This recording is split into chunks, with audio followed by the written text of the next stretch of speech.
Olá, no ar o Espaço Livre. E no programa de hoje vamos falar sobre a epilepsia. Segundo a Organização Mundial da Saúde, cerca de 5% da população terá ao menos uma crise na vida. Aqui no Brasil, cerca de 3 milhões de pessoas sofrem com a doença. O nosso convidado é o neurocirurgião Luiz Daniel Settle. Olá, doutor. Seja bem-vindo. Obrigado pela presença. Obrigado, sempre um prazer conversar sobre esse assunto. Doutor, a epilepsia ela é muito frequente. A cada 100 pessoas, uma ou duas têm essa doença. O que é essa patologia?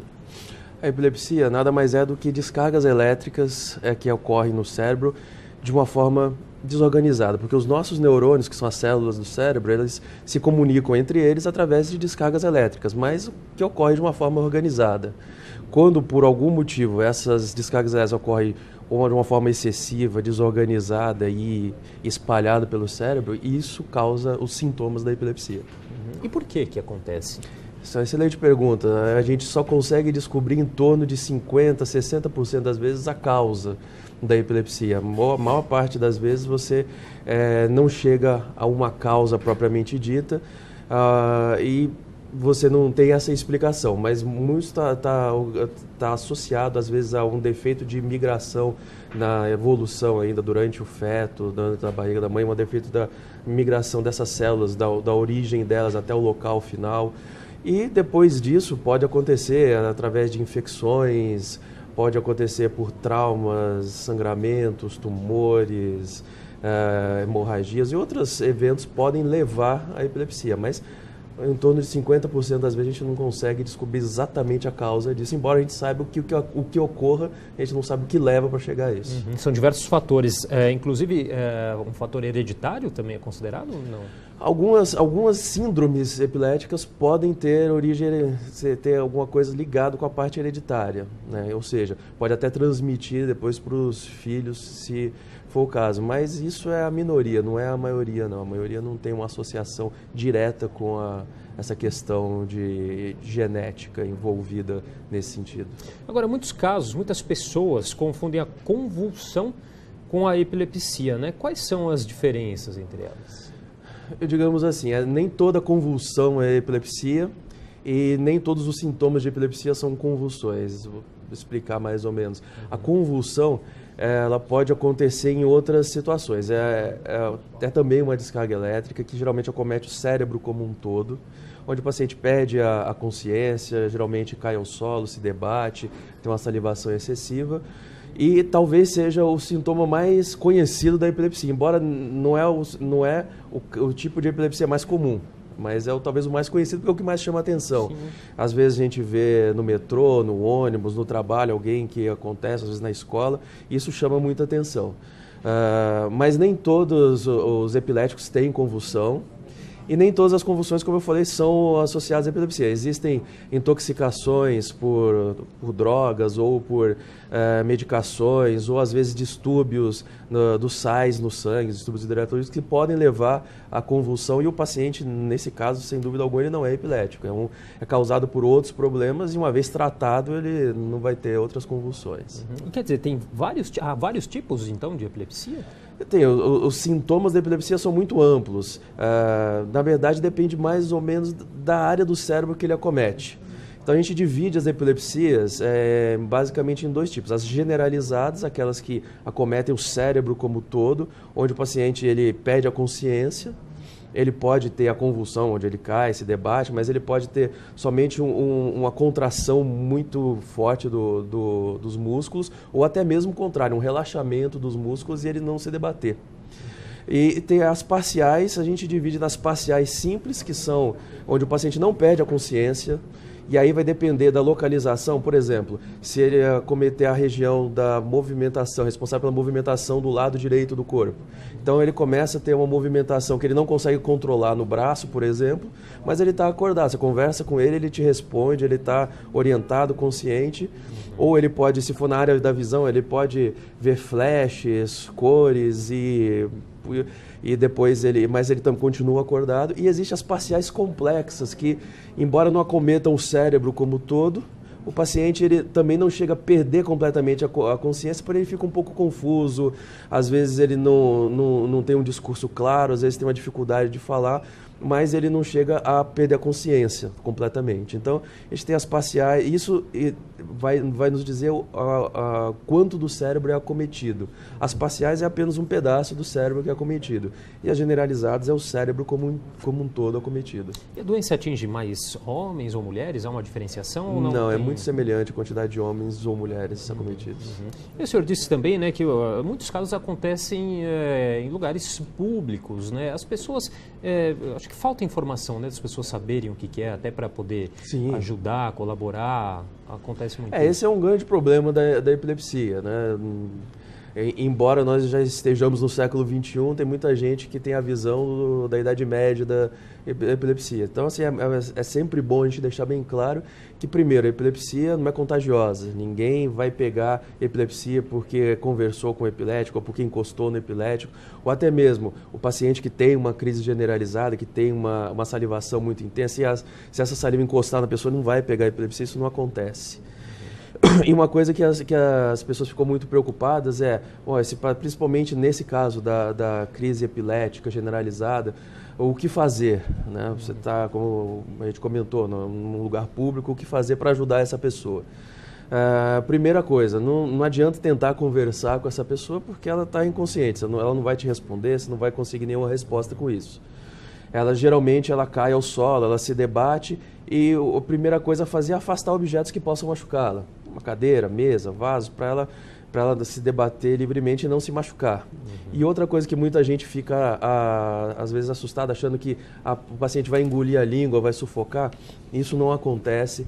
Nunca coloque nada na boca do paciente, porque nesse momento ele tem uma contração muscular muito forte. E se colocar alguma coisa na boca do paciente, pode machucar, quebrar o dente. Se colocar o dedo, pode machucar o dedo da pessoa que colocou ali. Então, não precisa ter medo que o paciente não vai engolir a língua, mas uma coisa importante a fazer, como tem essa salivação muito, muito intensa, se o paciente estiver deitado de costas, ele pode, ao invés de ir pelo caminho normal, pelo esôfago, ele pode ir para as vias aéreas. Então, deita o paciente de lado. É importante também acrescentar que a epilepsia, essas crises, seja ela generalizada ou não, elas são geralmente autolimitadas, duram alguns minutos, 1, 2 minutos, 5 minutos. Depois passa, o paciente volta ao normal. Nos casos generalizados, às vezes demora um pouquinho, fica um pouquinho sonolento, mas depois de alguns minutos ele vai voltar ao normal e ele pode seguir a vida dele normalmente. A única exceção nisso daí é aquele paciente que tem uma crise atrás da outra. Ele nem se recuperou de uma crise e aí ele vai ter uma segunda e depois uma terceira e emenda uma crise atrás da outra. Isso é uma urgência médica, isso precisa ser levado ao hospital imediatamente. Felizmente não é tão frequente assim, mas se alguém vira uma coisa, sim, precisa ser levado, chamar o resgate, precisa levar o paciente rapidamente ao hospital, que isso que ele corre risco de vida. Ou uma crise isolada, não. É autolimitada, o paciente vai acordar, vai voltar ao normal e vai seguir a vida dele. E doutor, há também, acho que um fator um pouco constrangedor para a pessoa que sofre essas convulsões, né? Como que fica o psicológico dessa pessoa? Esse é um dos grandes problemas, até mesmo pelo estigma da epilepsia na sociedade. A pessoa, ou ela tem insegurança de contar para os outros que tem a epilepsia, ou quando ela não consegue o controle, acaba tendo as crises na frente dos outros, ela fica, às vezes, até com mesmo medo de sair de casa para não ter crise. E isso reflete, sim, na qualidade de vida da pessoa, nas questões psicológicas, embora não seja uma causa de transtornos psiquiátricos, a epilepsia, é muito associado a alguns tipos de transtornos, como depressão, como alguns tipos de transtornos de ansiedade a pacientes com epilepsia. Repito, não que a epilepsia cause isso, mas tem uma associação grande com alguns transtornos psiquiátricos. E como que é feito o diagnóstico dessa doença? O diagnóstico da epilepsia ele é essencialmente clínico, ou seja, com uma história, um exame físico bem feito, você faz o diagnóstico da grande parte das epilepsias. Os exames, no caso, exames de imagem como ressonância, tomografia ou o eletroencefalograma, eles são mais para a gente tentar procurar uma causa. Alguns casos a gente precisa de outros exames mais sofisticados para fazer o diagnóstico. Mas a grande maioria, eu diria que mais de 90% das epilepsias você consegue fazer o diagnóstico apenas com uma história bem tirada do paciente. Em relação aos sintomas, doutor, há alguns sintomas que antecedem a crise que a pessoa pode ficar atenta a isso ou até fazer alguma coisa, não sei se é possível? Assim, na verdade, existe uma coisa chamada aura epilética para algumas pessoas, não é para todo mundo, que na verdade, assim, embora tenha já sido consagrado até no meio médico esse nome de aura, na verdade já é a crise propriamente dita. Não é um aviso, mas é que como o paciente não perdeu a consciência, então às vezes ele sente um mal-estar na boca do estômago, às vezes ele vê flashes luminosos, mas como ele está consciente e algumas vezes isso progride, às vezes naquela classificação que a gente tinha comentado de crises parciais e generalizadas, às vezes começa num certo ponto do cérebro e depois espalha e às vezes até o paciente perde a consciência. Então às vezes começa como uma crise parcial e evolui para uma crise generalizada. Então naquele momento o paciente sente alguma coisa que convencionou se chamar de aura, mas já é a crise, já é um começo da crise.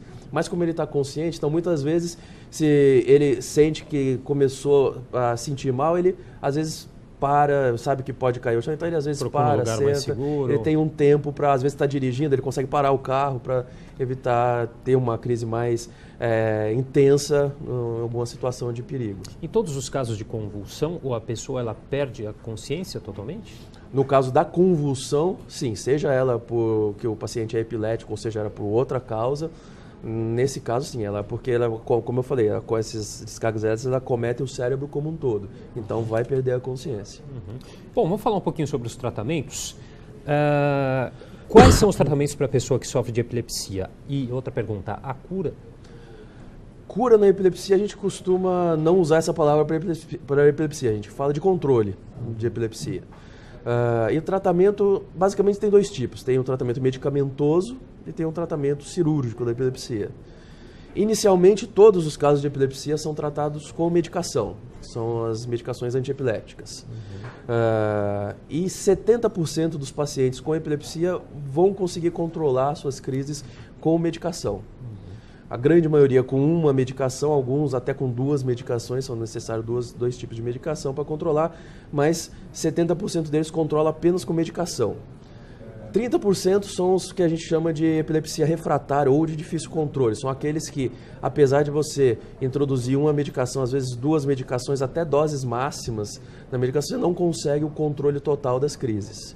Esses daí são pacientes que vão passar, digamos assim, para um novo investigação para a gente ver se consegue achar o foco, ou seja, onde lá no cérebro essas descargas se originam. Se a gente conseguir achar isso, esse paciente pode se beneficiar de um tratamento cirúrgico, que existem vários tipos de tratamento cirúrgico, mas o objetivo basicamente é você achar onde é o foco, onde é a origem dessas descargas e você ir lá ressecar, tirar esse foco para controlar as crises. E é importante, até uma coisa que eu sempre falo para os pacientes, que não é o fato de fazer a cirurgia que vai deixar o paciente livre da medicação. O objetivo da cirurgia é o controle das crises e não a retirada da medicação. Muitas vezes o paciente faz a cirurgia, mas continua tomando medicação, porque ele precisa, além da cirurgia, manter a medicação para controlar as crises. Uma outra modalidade que também se inclui dentro do tratamento cirúrgico é o que a gente chama de neuromodulação e o melhor exemplo disso é um estimulador de nervo vago. Você coloca um estimulador no nervo vago que passa aqui no pescoço e nesses pacientes, principalmente pacientes que têm muitas crises, não controlam, têm uma crise com foco, múltiplos focos ou generalizada, funciona como se fosse um marca-passo. Você fica com uma bateria embaixo aqui da clavícula, o eletrodo aqui no nervo vago, ele fica mandando estímulos para tentar controlar essas crises ou diminuir a frequência das crises. Ok, doutor, a gente vai fazer um rápido intervalo, daqui a pouco a gente continua o nosso bate-papo aqui falando sobre epilepsia. O Espaço Livre volta já.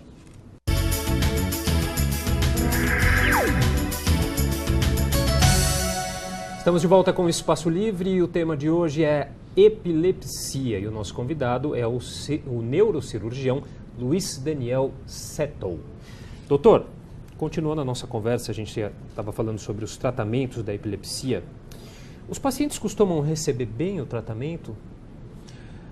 A grande maioria dos pacientes ele adere bem ao tratamento, até mesmo porque a não adesão ao tratamento significa ter as crises. E eles preferem, é claro, que tomar medicação geralmente para a vida inteira, 2, às vezes 3 vezes por dia, é algo que é às vezes complicado para o paciente aceitar, mas ele acaba aderindo bem.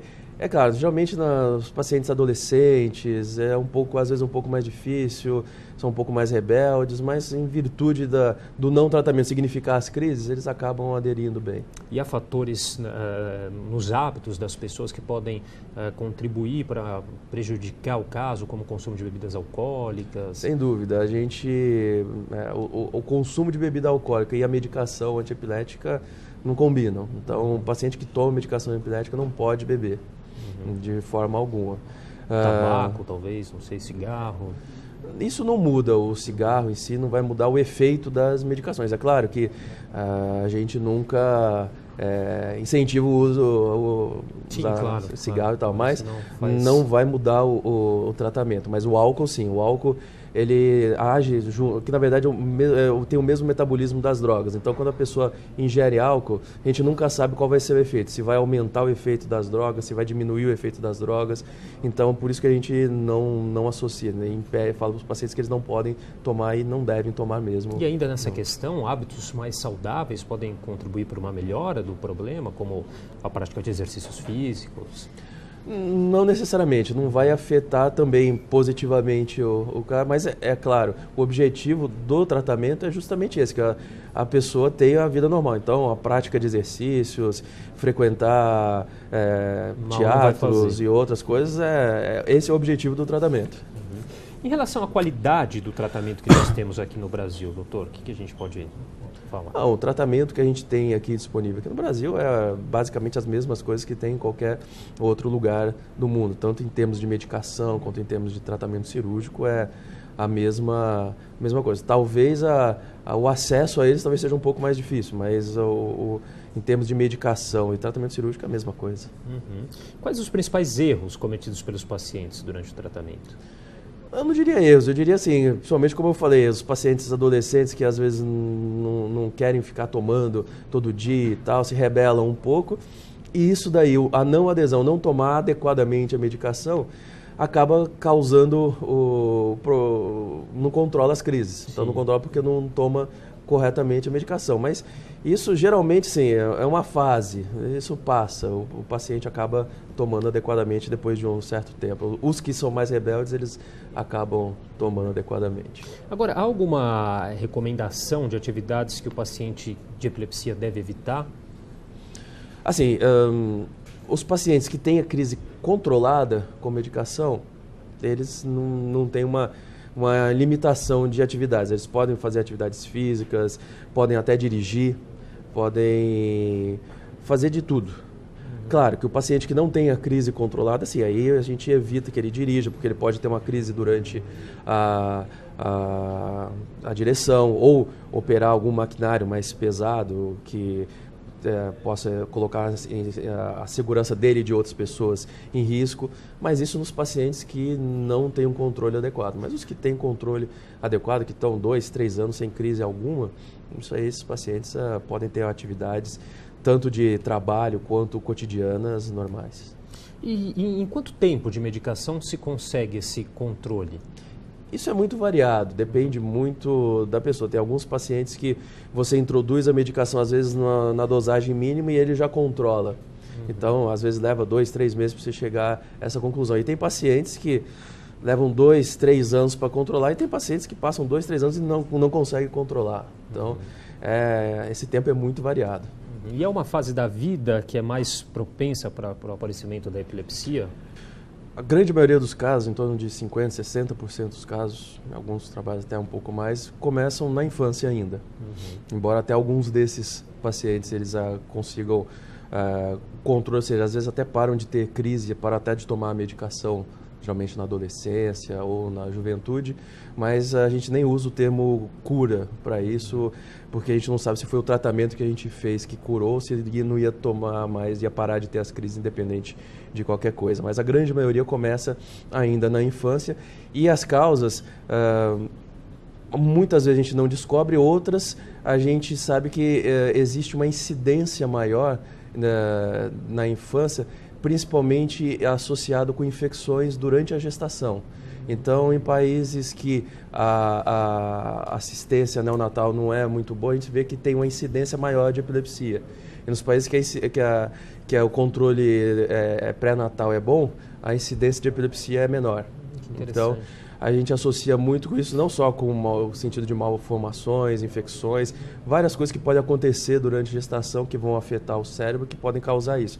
Embora a gente não consiga, exceto nos casos de uma infecção, que a gente consegue ver as alterações mesmo no cérebro, em outras situações a gente não tem, mas às vezes a questão de nutrição também afeta essa parte e por isso que talvez acometa mais crianças do que adultos. Geralmente adultos, quando acometem, geralmente tem alguma outra causa associada. Às vezes você descobre junto da epilepsia um tumor que está crescendo e começou a dar epilepsia, ou pode ser secundário, o paciente teve um trauma e teve uma lesão no cérebro, depois disso, depois de, às vezes, anos depois, começa a ter epilepsia, ou teve um sangramento, um AVC. Geralmente são secundárias, que a gente chama de epilepsia secundária, são secundárias a outras causas, outros problemas que Ou seja, ela pode ser uma consequência de um outro problema? Exatamente, uma lesão que venha causar, qualquer outra coisa que venha causar uma lesão no cérebro pode causar epilepsia. Agora, ela pode ser um indício de uma outra doença também? Pode ser, nesses casos, principalmente em adultos, como eu falei, às vezes o paciente ele nunca teve nada e com 40, 50 anos tem uma crise, começa a ter crises convulsivas. E aí a gente precisa investigar. Aí sim é necessário investigar para ver se justamente não é outra causa. Muitas vezes a gente acha situações como um tumor ou às vezes malformações vasculares que produzem sangramento que podem levar a isso. Agora, doutor, acho que é importante, a gente já falou um pouquinho, mas é importante a gente ressaltar mais como que as pessoas devem agir quando elas presenciam alguém que está tendo uma crise epilética. Como eu falei, as crises parciais em que o paciente está acordado, conversando, ele mesmo... Até porque as pessoas também acabam se assustando. Sim, né? Mas nas crises parciais, como o paciente está acordado, consciente, geralmente não tem mais problemas, que ele pode não conseguir controlar os sintomas que ele tem, mas ele consegue conversar com as pessoas e isso é mais tranquilo de levar. Agora, nas generalizadas em que ele perde a consciência, quando ele se debate muito, então o objetivo é proteger o paciente, né? Deixar claro que não vai ser ajudando o paciente que vai trazer algum problema para que ajudar. A epilepsia não é contagiosa. Então o objetivo é protegê-lo, afastando objetos que possam machucá-lo, deixando o paciente de lado para que essa salivação que ele produzir não vá para as vias aéreas. E aguardar ali que depois de alguns minutos ele vai voltar, vai acordando, vai parar a crise, ele vai acordando aos poucos e volta ao normal. Qual que é o risco, há os cuidados especiais para grávidas e diabéticos, por exemplo? Para grávidas, sim, porque boa parte das medicações que utilizadas para o tratamento da epilepsia, principalmente no primeiro trimestre da gestação, pode causar malformações no feto. Então, e até é algo que a gente geralmente conversa bem com as pacientes em idade fértil, sobre a questão de se engravidar, talvez tenha que parar ou modificar muito a medicação e pode perder o controle das crises. Então, avaliar se vale a pena engravidar ou não, conversar junto com o ginecologista e tal. O diabético, não. O diabético, talvez, o máximo que possa precisar é ajustar a dose, porque uma medicação, dependendo das medicações que ele toma, pode causar efeito, tanto a medicação da epilepsia na medicação de diabetes e daí vice-versa. Às vezes você precisa ajustar um pouco a dose, aumentar ou diminuir uma ou outra para acertar isso, mas não que precise, que não possa tomar isso ou aquilo na medicação. A gestante, sim. A gestante, a maioria dos remédios não pode tomar, principalmente no primeiro trimestre. Bom, doutor, o senhor gostaria de deixar algum contato final? Tem o nosso site, que é drluissettle.com.br. Que a gente está vendo aí na tela. Que tem bastante informação sobre epilepsia, sobre outras doenças neurocirúrgicas. Quem tiver interesse pode acessar e matar a curiosidade de algumas coisas. Sempre bom se informar. Tá certo. Muito obrigado pela participação. Obrigado a vocês pelo convite. Estamos à disposição. Ok. E o Espaço Livre de hoje fica por aqui. Até a próxima semana. TV Câmara São Paulo, informação para a cidadania.